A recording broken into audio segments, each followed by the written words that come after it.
You're right. She's ungrateful and irritating, always sulking. I wonder how we brought such a child with her dirty skin into our lives. The next morning, they called me to the dining room. You're old enough now, Maya. It's time for you to leave our house. We've done enough for you by taking care of you for over a decade. We have our own child now who matches our skin color. You're like a stain to us now, so you're not needed anymore. I was 15. I had no money, no family, no home. I cried and begged them. Please, I'll be better. I'll do anything. Don't make me go. I'll paint my skin white. I'll hide from everyone if you want me to. Please, don't send me away. You don't get it, do you? Whatever you do doesn't matter. We want you out of our lives. You don't belong here. They handed me a trash bag with my clothes. A trash bag, like I was garbage. I begged until my throat burned, but Mrs. Wilson pushed me out without any mercy. I stood on their porch, not knowing what to do or where to go. I slept in alleys, curled up behind dumpsters to block the wind. My stomach growled so loud it kept me awake.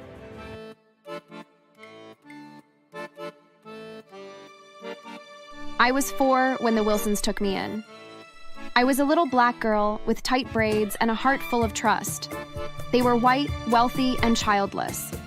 Mrs. Wilson knelt down and called me her daughter on the day they adopted me. They said I was their gift, their chance to be a real family, and I believed them. I didn't know what love was supposed to feel like, but their kind smiles felt close enough. For 2 years, life was good. Mrs. Wilson braided my hair every morning. She learned how to take care of my hair type.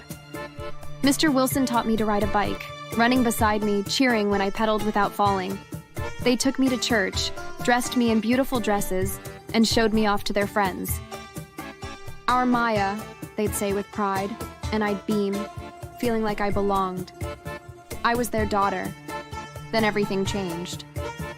I was 6 when Mrs. Wilson's belly started to swell. She glowed, and her hands were always resting on her stomach, whispering to the baby inside. They called the baby a miracle. When Emily was born, she was so beautiful with her perfect blue eyes. She looked so much like her parents. At first, nothing changed. I was still treated kindly. But soon what I feared began to happen. As Emily grew up, so did the Wilsons distance themselves from me. Mrs. Wilson even stopped braiding my hair. You're old enough to do it yourself. Stop waiting for me. Mr. Wilson didn't have time for bike rides anymore. He was too busy building a crib, painting Emily's room pink. Emily got new toys, shiny clothes, a bigger bed with fluffy pillows. By the time I was 10, I wasn't their daughter anymore. I had become their servant. Maya, clean the kitchen. Don't just stand there staring like you don't see the mess. I scrubbed floors while Emily played with her dolls. I washed dishes while she got bedtime stories. I wasn't allowed to play. I became a full-time maid. You should be grateful we took you in. Nobody wanted a girl like you. Mr. Wilson was worse. He didn't yell. He didn't scold. He just stopped acting like I existed. By 12, I was invisible. Emily was their princess and their everything. She got piano lessons, dance classes, new dresses every month, each one prettier than the last. I got chores. If I forgot to fold the laundry, Mrs. Wilson slapped my hands wearing rings to make it hurt me more. If I broke a plate, she locked me in my room and rained insults on me. You're clumsy and useless. Can't you do anything right? I tried to be perfect. I kept the house spotless, cooked dinner, and stayed quiet as a shadow. But nothing was enough. Emily could spill juice on the carpet and they'd laugh, calling it cute. If I spilled water, I would get screamed at. When I was 15, they decided I was too much. I overheard them one night. She doesn't fit, Helen. Emily's our future. Maya's a burden. You're right. She's ungrateful and irritating, always sulking. I wonder how we brought such a child with her dirty skin into our lives. The next morning, they called me to the dining room. You're old enough now, Maya. It's time for you to leave our house. We've done enough for you by taking care of you for over a decade. We have our own child now who matches our skin color. You're like a stain to us now, so you're not needed anymore. I was 15. I had no money, no family, no home. I cried and begged them. Please, I'll be better. I'll do anything. Don't make me go. I'll paint my skin white. I'll hide from everyone if you want me to. Please, don't send me away. You don't get it, do you? Whatever you do doesn't matter. We want you out of our lives. You don't belong here. They handed me a trash bag with my clothes. A trash bag, like I was garbage. I begged until my throat burned, but Mrs. Wilson pushed me out without any mercy. I stood on their porch, not knowing what to do or where to go. I slept in alleys, curled up behind dumpsters to block the wind. My stomach growled so loud it kept me awake. I stole bread from a bakery once because I couldn't bear the hunger anymore. I hated myself for it, but I was starving. One night, after I'd spent over 2 weeks living on the streets, I was soaked to the bones by the heavy rain. I was shivering under a bridge, my teeth chattering, my fingers numb, when I saw headlights pointing to me. Then a car stopped, and a woman got out. She looked so kind, but also looked worried. Sweetheart, what are you doing here? It's too dangerous and cold to be out here alone. You can't stay here. You'll freeze. Come with us. She told me her name was Mrs. Carter. Her husband, Mr. Carter, was in the car. Their 3 kids, Sarah, Ben, and Lucy, peeking out the windows. They were all white and made me remember the Wilsons. I had no choice but to follow her, but I braced myself for more pain. However, the Carters were different. They took me to their home and gave me a hot shower, a plate of steaming food, and a bed with soft blankets. I slept like never before that night. Their kids didn't stare at my skin or whisper behind my back. They hugged me, called me their sister, and shared their toys like I'd always been there. Maya, you're our family now. We don't care about your skin color. We care about you. I cried so much that night. The Carters changed everything. They enrolled me in school, bought me books, sat with me at the kitchen table to help with homework. They didn't force me to clean. They never hit me. I was treated with so much love. When I told them I loved cooking, they immediately grew interested. You've got a gift, Maya. Let's make it grow. They paid for a cooking academy. I cried so much when they told me. I put all my attention into cooking. The Carters were always ready to taste and rate every new recipe I tried to recreate. They encouraged me. After I graduated from the cooking academy, their eldest kid, Sarah, helped me get a job at one of her friends' restaurants as a head chef. I worked so hard and saved as much money as I could get. 2 years later, I was able to start my own restaurant. It wasn't so big, but I was proud of myself, and the Carters were proud of me too. By age 27, I was a known chef. My restaurant, Maya's Kitchen, was so popular in the city. People waited hours for a table. My dishes were in magazines, my face on TV, my name on every food critic's lips. I'd built an empire from nothing, from the ashes of the life the Wilsons tried to destroy. Every plate I served was proof that I was more than what they threw away. I got a house Mr. and Mrs. Carter cars. Their kids and I were all successful, so we made sure they lived in comfort. One afternoon, I was in the kitchen when one of my waitresses came to me. Miss Maya, there's 2 people out front. They're begging for food. They look rough and dirty. We've told them to leave, but they keep begging and refusing to leave. When I went out to check, I found the 2 figures standing near the door. Their clothes were filthy, their hair matted and gray. They were thin and looked like they hadn't eaten in days. I recognized them immediately when I saw their faces. It was Mr. and Mrs. Wilson. They didn't recognize me. Please, miss, just some bread. We haven't eaten in days. Help us, please. Anything. We're starving. We will appreciate anything. Please, miss. I felt so angry as I remembered how they kicked me out and how I was mistreated. You don't know who I am, do you? They squinted their eyes and looked at me properly. Mrs. Wilson recognized me first. Her mouth fell open, her hand flying to her chest. Mr. Wilson's face went pale, like he'd seen a ghost. Maya, is that you?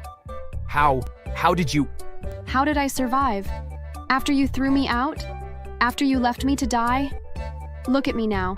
Look at this place. I built this. Me. The girl you said was nothing. What about Emily? Your perfect daughter. Where's she now? Why are you both begging for food instead of being taken care of by your precious daughter?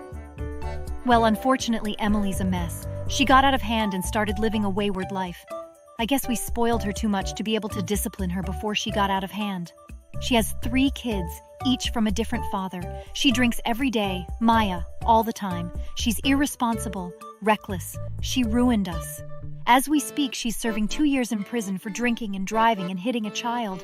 Because of the court cases, we had to sell our house to cover the legal fees, but she lost and is now serving time. Now, we're left looking for jobs just to support ourselves and take care of her kids, and one of them is autistic and uses a wheelchair. We lost our house, our savings, everything, because of her. She's a failure, a total failure. I laughed at them. The irony was too perfect. Their golden child, their real daughter, had dragged them into the dirt, left them begging in the streets.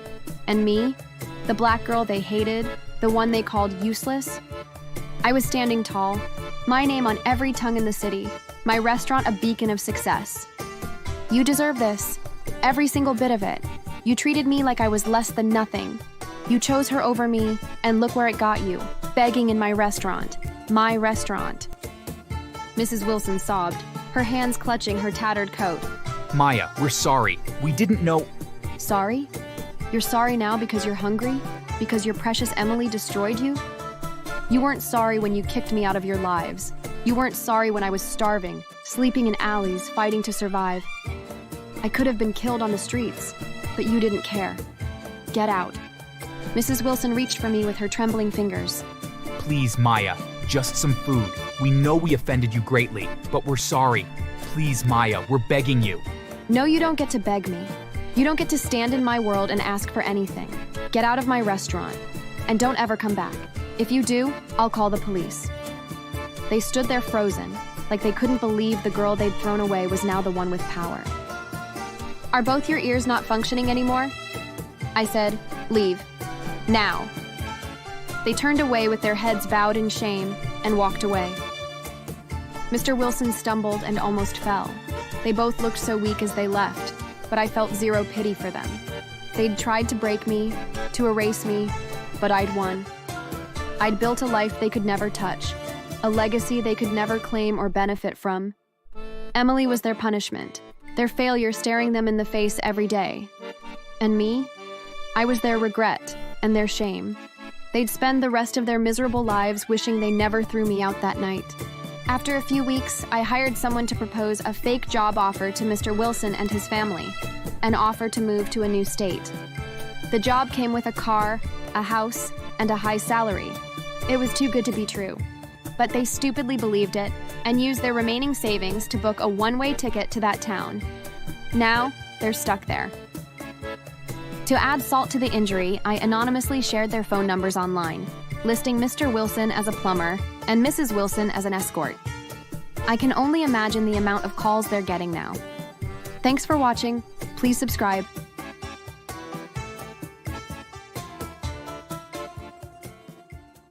Their parents insisted they made her look strange. I watched as my brother and his wife showered Mia with love and attention while Ava remained mistreated and overlooked. One of the memories that comes to my mind is from a family gathering. We were all playing in the backyard, but as usual, Ava lagged behind because her limp was making it hard for her to keep up. I could see Mia trying to include her, pulling her along, but their parents were having none of it. Come on, Mia. Why are you wasting your time with her? You should be making friends, not babysitting the imbecile. Mia was sad, but she didn't abandon Ava. Instead, she continued helping her sister. As time went on, the differences in their treatment became more pronounced. Growing up, I had a front row seat to the complicated dynamics in my nieces' lives. Mia and Ava were identical twins, but their worlds could not have been more different. Mia, with her lively spirit, was perfect in the eyes of their parents, while Ava struggled under the weight of expectations and harsh criticisms. Ava had a limp from a birth defect that left one leg shorter than the other, and though her huge blue eyes were captivating, their parents insisted they made her look strange. I watched as my brother and his wife showered Mia with love and attention while Ava remained mistreated and overlooked. One of the memories that comes to my mind is from a family gathering. We were all playing in the backyard, but as usual, Ava lagged behind because her limp was making it hard for her to keep up. I could see Mia trying to include her, pulling her along, but their parents were having none of it. Come on, Mia. Why are you wasting your time with her? You should be making friends, not babysitting the imbecile. Mia was sad, but she didn't abandon Ava. Instead, she continued helping her sister. As time went on, the differences in their treatment became more pronounced. Mia excelled in everything she did: school, sports, friendships, while Ava felt like she was always being pulled down. I remember a time when they were invited to a talent show at school. Mia had prepared a dance performance, while Ava wanted to read a poem she had written. She wanted to go up with Ava. Of course, Ava, I want you there with me. What makes you think you can be up there? Just let Mia have her moment without dragging you along. I saw how disappointed Ava was, and that made me angry. I could also see Mia trying to fight back tears, torn between her sister and her parents' expectations. Another time, during a family dinner, we celebrated Mia's soccer championship win. Their parents lavished her with praise.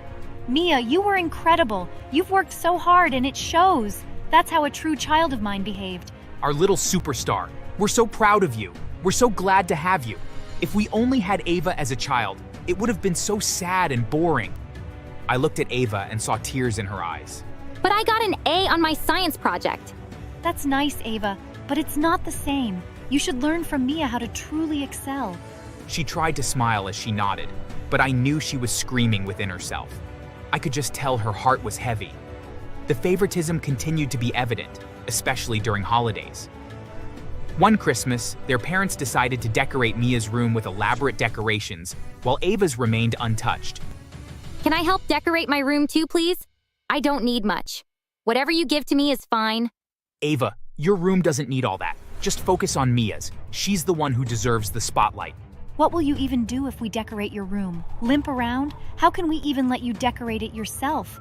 You'll just fall and push more responsibilities on us. Forget it, Ava. You're not getting any decorations. Later that week, I overheard their parents discussing Ava's future. Honestly, I don't see how Ava will ever keep up with Mia. Maybe it's best if we just focus on Mia's life alone. Exactly. We can't waste our time on someone who can't make it, no matter how hard we try. I felt so sad hearing that. I wanted to tell the twins, but I knew it would make them feel bad. They were already miserable. I didn't want to worsen the case. One day, at a family picnic, the twins were given the chance to showcase their baking skills. They were tasked with making cupcakes, and while Mia whipped up a colorful batch, Ava struggled to make her own. I watched as Ava worked diligently while Mia tried to encourage her. I'm sure they'll taste good, Ava. Stop worrying about how they look. Unfortunately, it wasn't the case. Mia, these are delightful. You're going to be an amazing chef someday. Mine is really good too, if you can give it a try. I promise they taste so good. Mia herself said it. Ava, it's cute that you tried, but you know Mia is the one with the talent. Just stick to what you're good at. She probably just deceived you. Mia is too nice for this world. She would never tell you those things you made are bad. Ava looked so humiliated. I could see the hurt in her eyes. Mia looked like she wanted to cry, and I wanted to scream at their parents for their cruelty. In high school, the treatment escalated. Mia joined the cheerleading squad, her popularity soaring, while Ava remained on the fringes, struggling with anxiety and feelings of insecurity.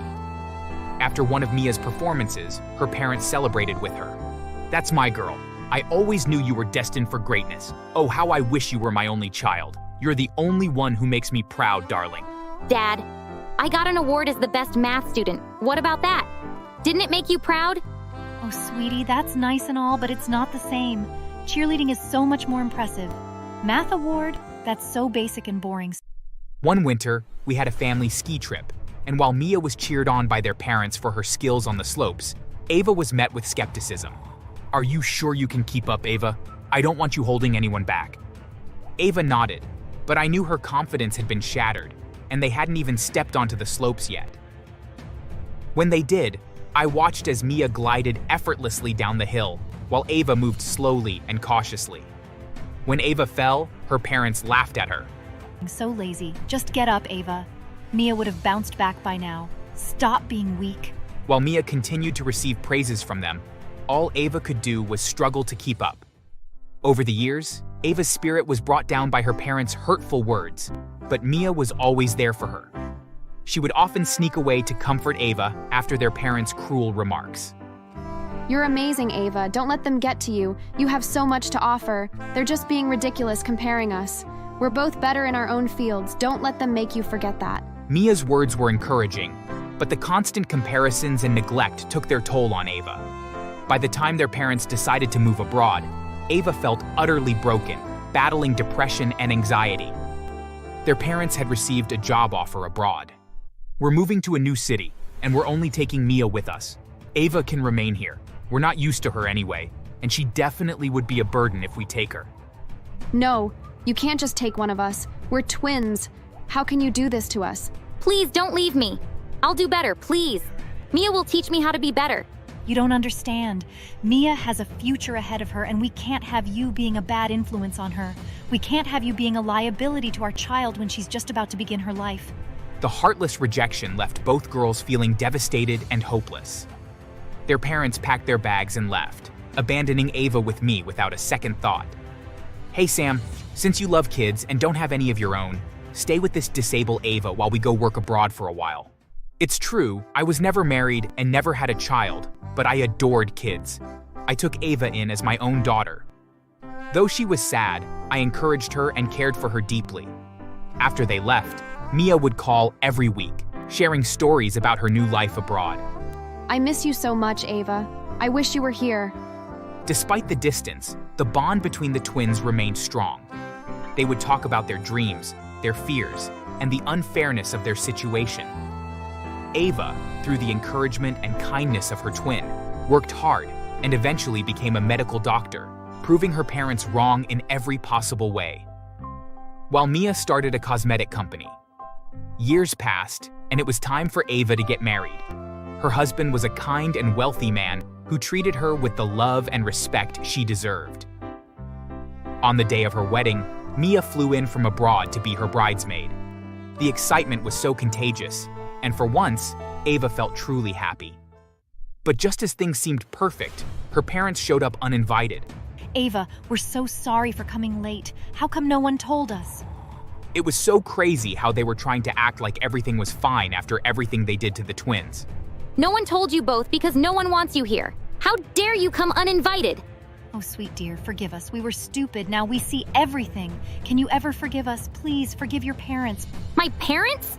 You must be mistaken. You both ceased to be my family the day you abandoned me. They tried to speak more, but Ava wasn't done with them. I won't let you walk me down the aisle, Dad, if that's what you came for. Samson is gonna do it, and I'm honored. What? Yes. All those years you abandoned your duty as a father, he was there for me. You should emulate his behavior and turn a new leaf. He's the only one I consider a father. As for you, you're just someone I used to know. Ava's parents were shocked by her boldness. True to her words, I walked her down the aisle while her parents sat in shame, watching another couple perform their duties. After the wedding, they tried to approach Ava again, hoping for a chance to apologize. But Mia, protective as always, stepped in front of her sister. Let her be. Do you not have any idea how much you've hurt her? We didn't mean it. We were just trying to do what was best. Best for whom? Certainly not for Ava. You've always favored me and pushed her aside. How could you think that was okay? Their parents looked shocked, unable to process Mia's outburst. But she's our daughter too. Not anymore. You lost that right when you chose to abandon her. With that, Mia turned her back on them, standing firmly by Ava's side. Their parents shook their heads regretfully as they realized they had lost both their daughters. They left the wedding, defeated, and returned abroad, carrying their guilt with them. But karma had more in store for them. When they got back, their lives changed. They were both fired from their jobs due to poor performance. Someone had snitched on them for always charging customers extra and taking the profit, so they left the company with a tarnished reputation. The company made them pay every dime they stole, leaving them with nothing. They traveled back home. But when they tried to move back into the family house, they were met with cold shoulders from relatives who had witnessed their treatment of Ava. They ended up renting a small apartment and living with 3 dogs, their daughters refusing to acknowledge their existence. My brother later fell ill and passed away. Ava and Mia refused to attend the funeral, leaving their mother heartbroken. She still sends them letters from time to time, but receives no reply. As the years passed, my brother's wife grew old in her lonely home, haunted by memories of the daughter she had rejected. Meanwhile, Ava and Mia's bond grew stronger than ever.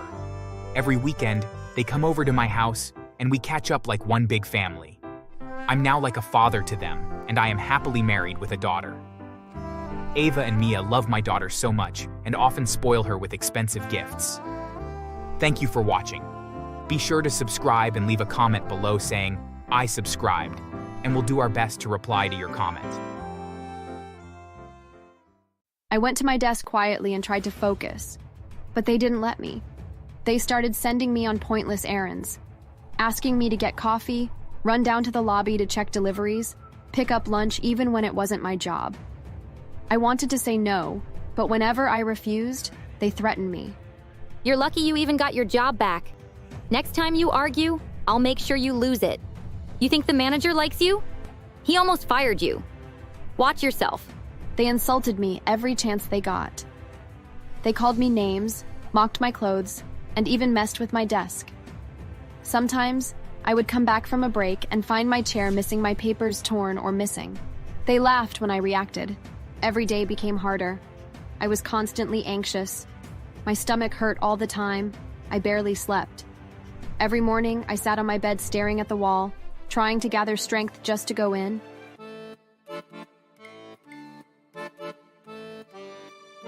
I was so happy the day I got my job. I had been applying to different companies for months with no luck. So when the HR manager from the company called me and said I got the position as a secretary, I screamed. I didn't care that it was just a small role in a big company. It was a start, and for me, it meant everything. On my first day, I woke up early to get ready because I wanted to look my best. I arrived at the building 30 minutes early. It was tall and made of glass, and when I walked in, I felt like I was stepping into a different world. I checked in at the reception, and a woman from HR came down to take me upstairs. She smiled and told me how happy they were to have me. But when I entered the floor where I would be working, everything changed. The moment I walked in, I felt like I didn't belong. The other workers gave me strange looks. Some whispered to each other and laughed as I walked past. I smiled and greeted them, but only one of them said hi. The others looked away. I was assigned to a desk near the corner, close to the elevators. It wasn't bad, but I noticed it was far from the others. It felt like they were keeping me away on purpose. I brushed it off and thought maybe I was imagining things. Maybe they just needed time to get used to me. That first week, I worked hard. I arrived early, took short lunch breaks, and stayed after hours to finish tasks. I always made sure the documents were in order, the files were labeled right, and the meeting rooms were ready before time. I didn't want anyone to say I wasn't doing my job well, but no matter how hard I worked, it wasn't enough for them. Serena, this isn't how we file reports here. Don't they teach basic filing where you come from? That was Melanie, one of the senior workers. She made sure to correct me in front of others, even when I hadn't done anything wrong. One day, she moved my lunch from the fridge and left it on the counter to spoil. When I asked who did it, she just smirked and walked away. Then there was Priya. She always made me feel like I was less than her. You know, you don't need to try so hard. Pretty faces don't always last in this company. She called me Miss Fresh Meat in front of the others. They laughed. I didn't. I pretended it didn't bother me, but inside, I felt hurt. Every day became harder. They excluded me from lunch plans and team chats. When I asked for help or guidance, they rolled their eyes or gave me wrong information on purpose. Once, I printed a report using the format Melanie had told me to use, only to have her yell at me the next day, saying I had messed it up. I tried talking to my manager, but he just said, "They're just playing around. Don't take things so seriously. You're new." He didn't understand. It wasn't just playing. It felt like I was walking on nails every day. One time, they threw a surprise birthday party for one of the other girls. Everyone chipped in for cake and gifts. When it was my birthday a week later, not a single person said anything. Not even a happy birthday. I spent my break in the restroom that day crying quietly. But the worst part wasn't the insults or the silence. It was the fake smiles. How they acted sweet when the boss was around, only to turn cold once he was gone. I started losing sleep. My appetite dropped. I kept telling myself to stay strong, that maybe things would change. But deep down, I knew something wasn't right. One day at work, everything got worse. I was at my desk, quietly arranging some reports when Amanda, One of the workers, who always gave me trouble, walked over and stood in front of me with her arms folded. So little Miss Perfect, I heard you think you're better than us because of that stupid pretty face of yours. Are you stupid? I looked up at her in complete confusion. I hadn't even spoken to her that day. Huh? I don't understand what you mean. Of course you don't, always acting innocent. You know what? I'm tired of you, and so is everyone here. She leaned closer and started shouting insults. She called me names, said I didn't belong in the company, and accused me of flirting with the boss to keep my job. I stayed silent. I didn't want to argue. I just wanted to finish my work and go home. But Amanda didn't stop. She kept yelling, louder and louder, until almost everyone on the floor was watching. And then, she did something I didn't expect. She reached out and grabbed my hair, pulling it hard. For a second, I was in shock. I stood up, trying to move away, but she wouldn't let go. My scalp was burning. I had no choice, so I pushed her back. "Stop it!" She stumbled a little, but caught her balance quickly and came at me again. We were in the middle of a full-blown fight. I didn't want it. I hated it, but she started it, and I was just trying to protect myself. That's when the manager walked in. He looked shocked. Papers were scattered on the floor. Amanda was screaming. I had tears in my eyes from the pain in my head. He didn't even ask questions. Serena, my office, now. I followed him, my heart pounding. In his office, Amanda showed up minutes later, pretending to cry. She acted like I attacked her for no reason, and to make it worse, the others backed her up. They all said I was the one who started the fight. I tried to explain what really happened, but the manager wouldn't listen. You should have handled yourself better. This kind of behavior is not acceptable. You're suspended for 2 weeks. Go home. And Amanda, I do not want a repetition of this. I stared at him in disbelief. Amanda was only scolded, but I got suspended? Me? I walked out of the office, picked up my bag, and left the building with my head down. I wanted to cry, scream, anything, but I held it in. I didn't want to give them the satisfaction. 2 weeks passed slowly. I didn't leave the house much. I kept thinking about what happened, trying to understand why they hated me so much. I had never done anything to any of them. When it was finally time to return to work, I hoped things would get better, but they didn't. They got worse. The moment I stepped onto the floor, I felt all the eyes on me. Some of them smirked, some whispered and pointed. I went to my desk quietly and tried to focus, but they didn't let me. They started sending me on pointless errands, asking me to get coffee, run down to the lobby to check deliveries, pick up lunch even when it wasn't my job. I wanted to say no, but whenever I refused, they threatened me. You're lucky you even got your job back. Next time you argue, I'll make sure you lose it. You think the manager likes you? He almost fired you. Watch yourself.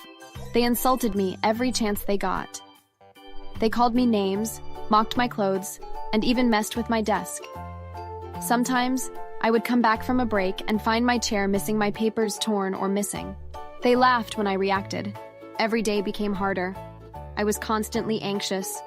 My stomach hurt all the time. I barely slept. Every morning, I sat on my bed staring at the wall, trying to gather strength just to go in. I thought about quitting, but I didn't, because I didn't want to give them that power. I told myself I would keep going, that somehow this storm would pass. One day, something happened that I never expected. Our manager quit, just like that. No warning, no goodbye. He sent in his resignation letter and left. The whole office was in shock. Everyone whispered, wondering what would happen next. A few hours later, the big boss of the company arrived. This was the man who owned several branches across the country. He rarely visited, but now that our manager was gone, he had come to see things for himself. When I saw him step out of the elevator, I was shocked because I knew him. We'd gone to university together. Back then, we were always competing in grades, leadership, everything. He was the only person who could match my energy. We used to argue and challenge each other, but it was always respectful. I never knew he had started such a big company. He looked at me and was equally shocked. Serena, is it really you? I nodded. I was honestly embarrassed for him to see me like this, just a low-level secretary in his company. What are you doing here? Well, working. I'm the new secretary here. What? No way. He stared at me for a long time. Then he turned to the others and spoke loudly. From today, Serena is your new manager. You're to respect her and follow her leadership. She's more than qualified, and I trust her completely. The room went silent. I stood there, frozen. I didn't expect that at all. My bullies looked like they'd seen a ghost. Amanda's mouth was hanging open. Priya looked like she might faint. Melanie turned pale. They couldn't believe it. Me? Manager? Dominic smiled at me and gave me a firm handshake before leaving the building. I watched him go, still shocked. A few minutes later, HR came to give me my new office key. I walked into the office, sat in the manager's chair, and looked around. I had made it. From the girl they bullied and insulted to the one who now had the power. Not long after, I heard a knock on my door. And just as I expected, all of them came in. Amanda, Priya, Melanie, and the others. Smiling, pretending to be friendly. Serena, ma'am, we're so happy for you. Yeah, we always knew you had potential. Please don't take our past behavior seriously. We were just joking around. I laughed out loud. I couldn't help it. You insulted me, lied about me, and tried to get me fired. Now you're smiling in my face? Pathetic. They all went quiet. I stood up and pointed to the door. Get out of my office. All of you. They hesitated. Amanda tried to speak again, but I raised my hand. Outside before I call security. They all left in shame. Over the next few months, I made their lives hell. First, I had custom work t-shirts made for the three of them with "Learning from our mistakes" printed boldly on the front. I assigned them all sorts of absurd tasks, overworked them relentlessly, and the worst part? I made them take instructions from interns. Every time I came into the office, I'd hand Priya my bag and watch her carry it to my office like a personal assistant. When the three of them greeted me, I never replied. I just nodded coldly. After every meeting, I made sure they were the ones cleaning the conference room, no matter how late it was. One day, I told them we had an urgent meeting at 3 a.m. to discuss an upcoming project and meet a very important client. They all showed up at the office under the snow at 3 a.m. sharp, while I was sound asleep in bed. When I strolled into work at 8 a.m., they started complaining about how I'd been treating them. I didn't argue. I just called HR and told her to post vacancies for all three of their positions. Within a few days, I had fresh new staff. Young people who were kind and respectful. Then I did what I had waited so long to do. I called Amanda, Priya, Melanie, and the rest into the conference room. They all came, looking nervous. "You're all fired. Effective immediately." They gasped. Amanda dropped her bag. Priya started crying. Please, Serena, don't do this. Jobs are hard to find. We have families. We were wrong. Please forgive us. I hope you all never find another job in your miserable lives. They kept begging, crawling after me, holding my leg. So I did something crazy. I pulled off my belt, and one by one I whipped them. They screamed and ran out of the room, holding their heads. The new staff were standing outside watching everything. I turned to them and smiled. Let that be a lesson. Always treat people with respect. You never know who will be your boss tomorrow. And just like that, the girl who was once the office joke became the one they would never forget. I later heard it was hard for them to find new jobs, because every time they applied somewhere, the company would call me, their former boss, for a reference. And I never hesitated to tell the truth about how evil those three were. Thanks to that, Priya ended up working at a gas station. Amanda was taking care of people's dogs while they were at work, and Melanie was flipping burgers. Subscribe, or you might end up like Amanda, flipping burgers and regretting your life choices.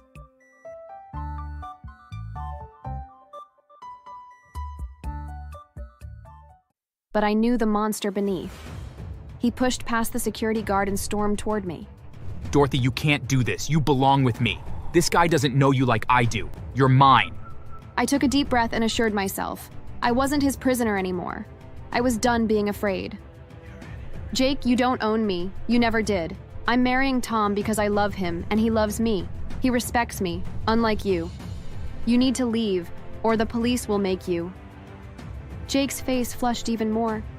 He was so angry that he was red all over. I thought he would leave out of shame, but then he did something I'll never forget. He pulled a small knife from his pocket, making everybody gasp. The security guard shouted for him to drop it, but he didn't. I was also scared, but I stood my ground, refusing to let him see my fear. Jake waved the knife as he screamed. If I can't have you, no one will. You'll regret this, Dorothy.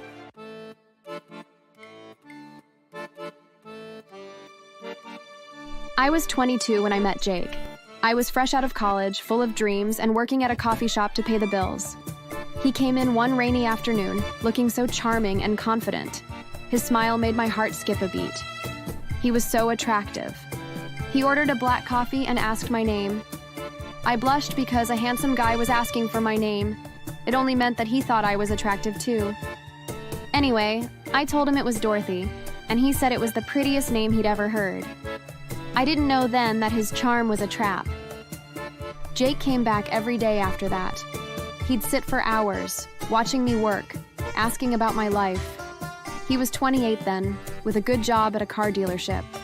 He seemed so put together and so sure of himself. After a week, he asked me out. Of course, I said yes without thinking twice. I'd come to like him so much that I didn't have time to think. Our first date was at a little Italian place. He held my hand, told me I was special, and paid for everything. I felt like I was in a romantic movie. We started dating fast. Jake was intense. He was always texting, calling, and wanting to know where I was. At first, I thought it was sweet. After all, he said he cared about me and that he'd never felt this way before. I believed him. My friends, though, they weren't so sure. My best friend Sarah said he gave her a bad vibe. She didn't like how he'd show up at our girls' nights uninvited. But I brushed it off. I was in love, so I couldn't see anything bad in Jake. I was stupid enough to tell him what Sarah said about him. She's envious, baby. You don't need her. You don't need them, Dorothy. They don't get us. I'm all you need. That's when things started to change more. Jake didn't like me hanging out with my friends. He'd get mad if I made plans without him. "Why do you need them when you have me?" he'd say. He'd sulk or yell until I canceled whenever I had an outing planned. Slowly, I stopped seeing Sarah and the others. They'd text, but I'd make excuses. Jake made me feel guilty for wanting anyone else in my life. He said they were jealous, that they'd ruin what we had. I was young and naive, so I listened to him. After that came the higher level of control. Jake started telling me what to wear. He didn't like my short skirts or bright lipstick. You're mine, Dorothy. I don't want other guys looking at you. I could go crazy. He'd check my phone, read my messages, and get angry if I talked to anyone he didn't know. One time, he saw a text from a male coworker and screamed at me for an hour, calling me names I'd never heard before. I cried, apologized, and promised to delete the contact. I didn't know it then, but I was losing myself. You're lucky I love you, Dorothy. No one else would put up with you. The worst part was how he made me feel inferior.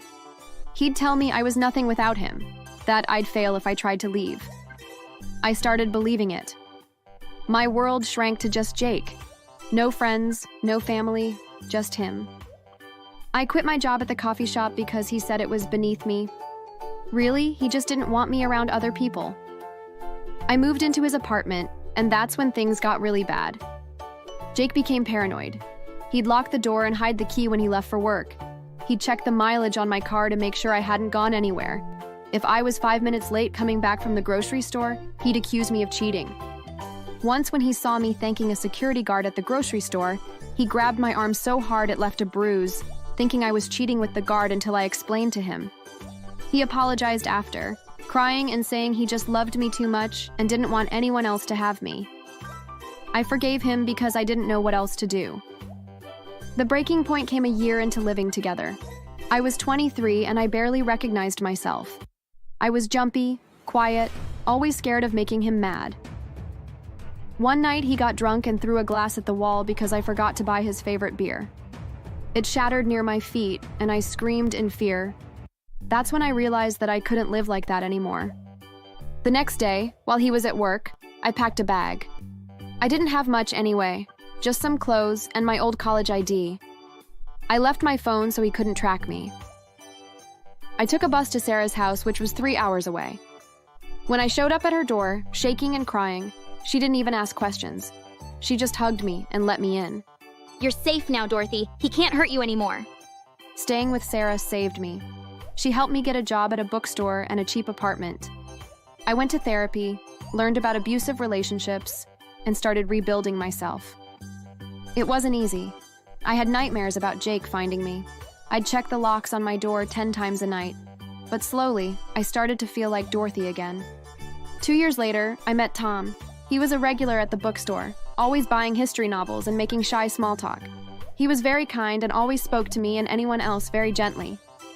One day, he asked me out for coffee.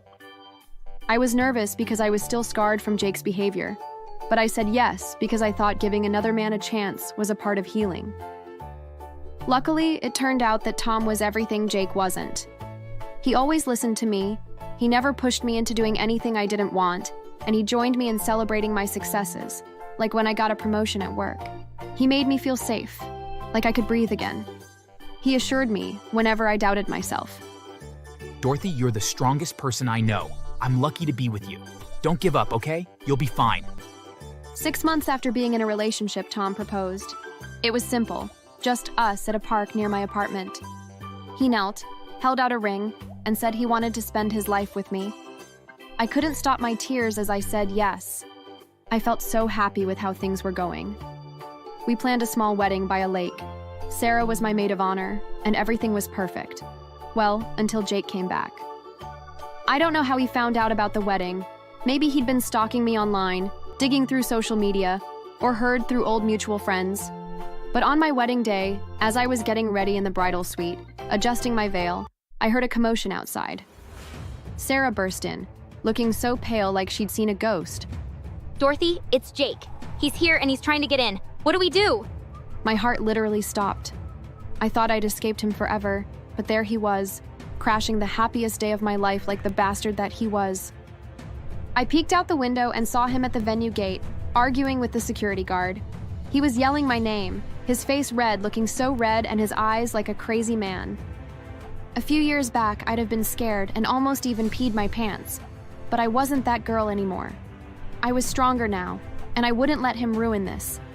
I told Sarah to call the police before I stepped outside with my veil trailing behind me and my heart pounding.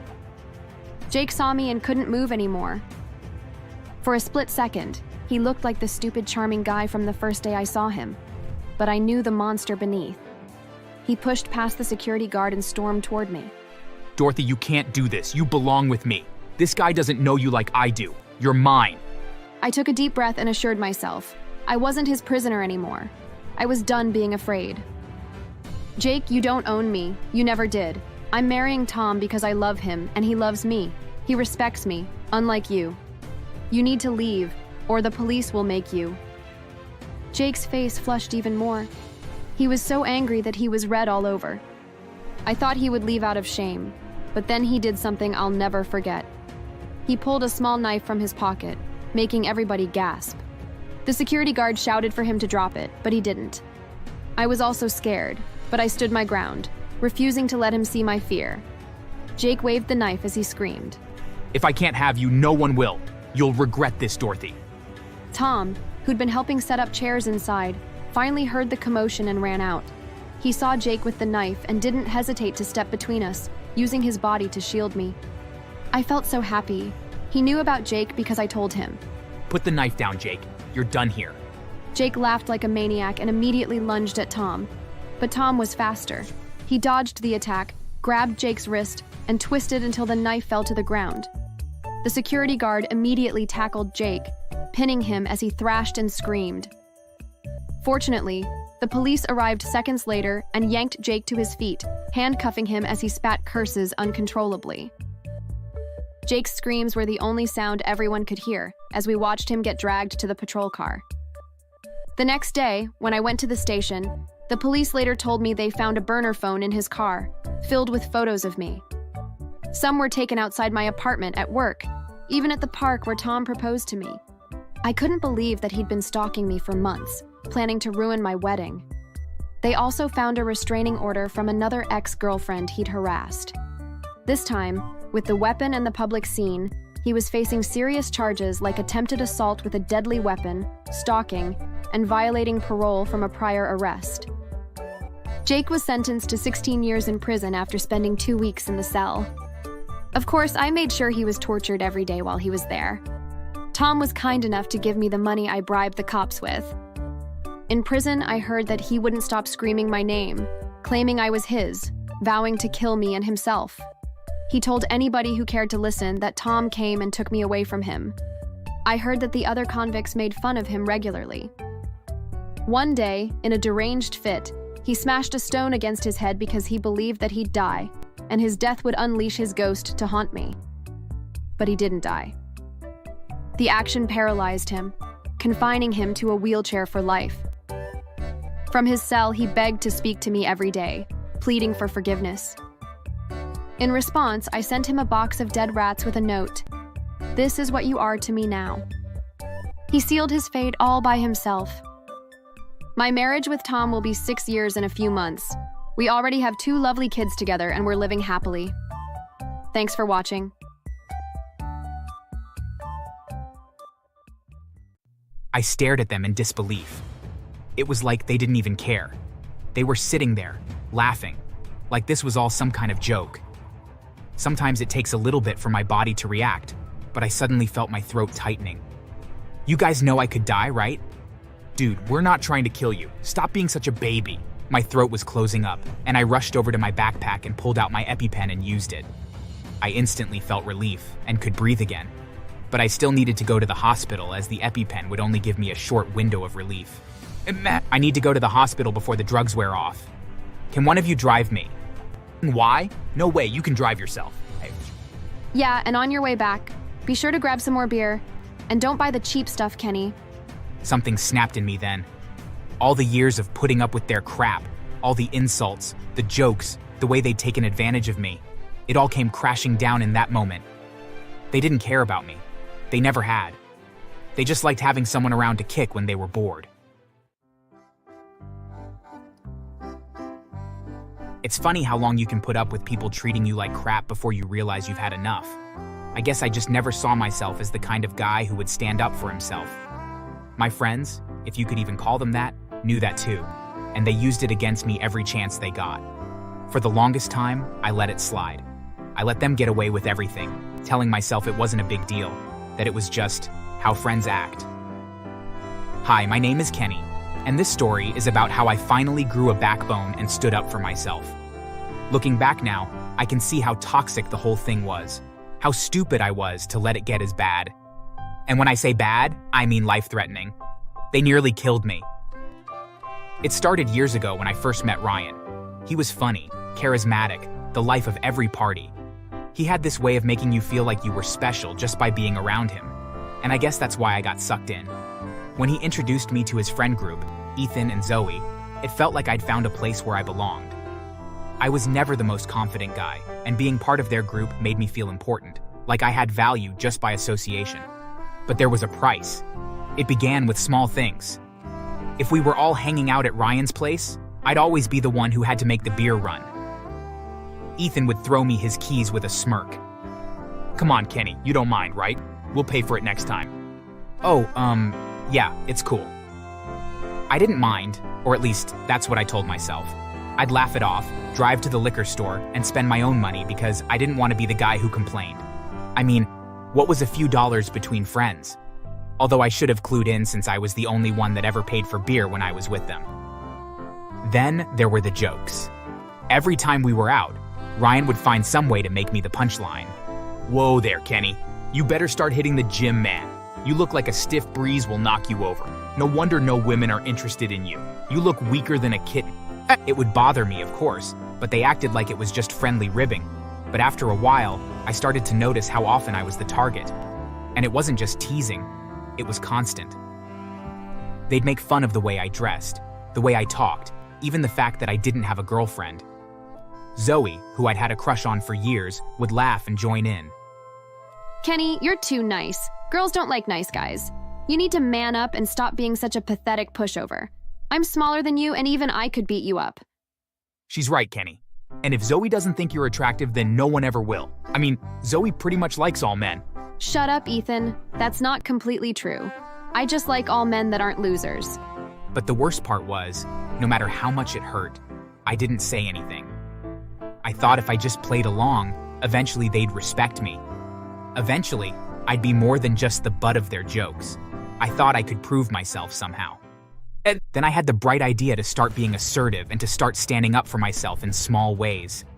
But that only made things worse. If I said no to something, like the time I refused to pay for everyone's food at the bar, Ryan would give me this look, like I'd personally offended him. Seriously, Kenny? You're gonna be that guy? After all the things we've done for you? Sorry, guys, but money is tight for me.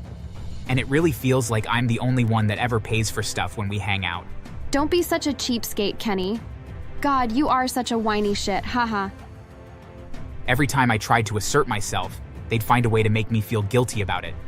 Like I was betraying them by not going along with whatever they wanted. It was like being trapped in a constant loop. I hated how they treated me, but I was too scared of being alone to walk away. And deep down, I think they knew that. They knew they could push me around and I'd still show up the next day, ready to take more of their crap. But all of that changed the night they almost killed me. I've had a peanut allergy my entire life. It's severe, like hospital-level severe. I've been careful about it for as long as I can remember, always checking labels, making sure the people around me knew. Ryan, Ethan, and Zoe all knew about my allergy. I told them a million times, and I'd even had to use my EpiPen once when we were at a party, and I accidentally ate something that had been cross-contaminated with peanuts. They saw how serious it was. So, when we were at Ryan's house for a poker night, I didn't think much of it when Zoe handed me a cookie. I was about to take a bite when I smelled it. Peanuts. I pulled my hand back like I'd touched a hot stove, my heart already racing. Whoa, dude! This has peanuts in it! Oh my God, Kenny, relax. It's just a little bit. You'll be fine. Yeah, don't be so dramatic. You've got your EpiPen, right? Besides, the food we had earlier had peanuts in it as well, and you're fine. Don't be so dramatic. I stared at them in disbelief. It was like they didn't even care. They were sitting there, laughing, like this was all some kind of joke. Sometimes it takes a little bit for my body to react, but I suddenly felt my throat tightening. You guys know I could die, right? Dude, we're not trying to kill you. Stop being such a baby. My throat was closing up, and I rushed over to my backpack and pulled out my EpiPen and used it. I instantly felt relief and could breathe again, but I still needed to go to the hospital as the EpiPen would only give me a short window of relief. I need to go to the hospital before the drugs wear off. Can one of you drive me?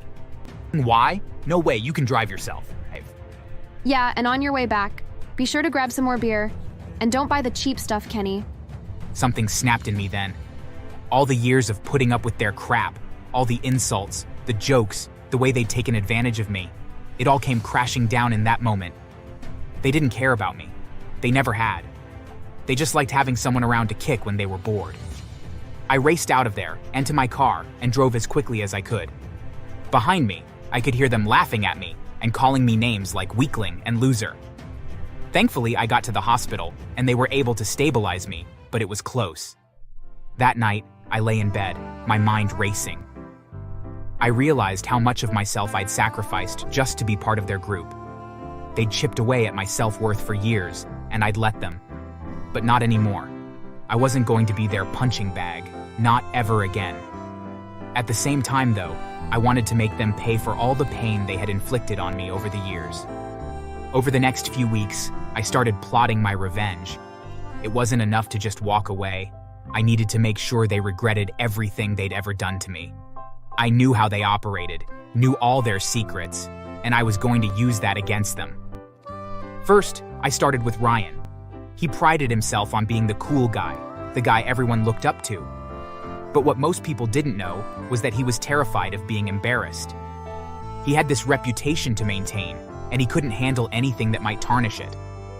So, I did some digging, and I found something that would ruin him. Ryan had been cheating on his girlfriend for months, something he bragged about when we were hanging out, thinking it made him look like some kind of player. His girlfriend, Emily, was sweet, way too good for him, and I had always felt bad that she didn't know the truth. So, I told her. I sent her screenshots of texts Ryan had sent me, bragging about his side chick. Emily dumped him that night in the most public way possible, at his birthday party, in front of all his friends. Ryan was humiliated, and it spread through our social circle like wildfire. He lost a lot of respect that night. Next, I turned my attention to Ethan. He worked at his dad's company, a cushy job he only got because of nepotism.